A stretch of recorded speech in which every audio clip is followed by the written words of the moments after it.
एक अशी माहिती मिळाली की काही अनोळखी इसम नेहरूनगरमध्ये संधान प्रसाधन हे तयार करत आहे डुप्लिकेट. त्या अनुषंगाने आम्ही सदर बातमीची खात्री आमचे पोलीस निरीक्षक कदम यांनी केली. त्या अनुषंगाने आम्ही वरिष्ठ आमचे पोलीस अधिकारी पोलीस आयुक्त श्री माने सर आणि ACP सर यांना माहिती दिली व तसेच औषध प्रसाधन निरीक्षक यांनासुद्धा आम्ही माहिती दिली आणि संयुक्तरित्या आम्ही त्या ठिकाणी दुपारी अंदाजे साधारणतः 1500 वाजता नाटेकर भवन नेहरूनगर इथे दुसऱ्या माळ्यावर छापा टाकला.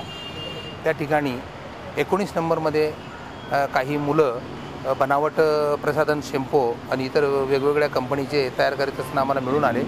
त्यांच्याकडून आम्ही प्रसाधनचे रसायन आणि शॅम्पूचे डुप्लिकेट तयार केलेले सर्व बॉटल्स वगैरे एकूण असं 2,51,000चा माल जप्त केलेला आहे आणि 4 आरोपींना आपण अटक केलेला आहे आणि पुढे तपास आता सध्या चालू आहे. कुणाची मेसेज आहे? लोकांचे आता केस वगैरे छान होतील वगैरे.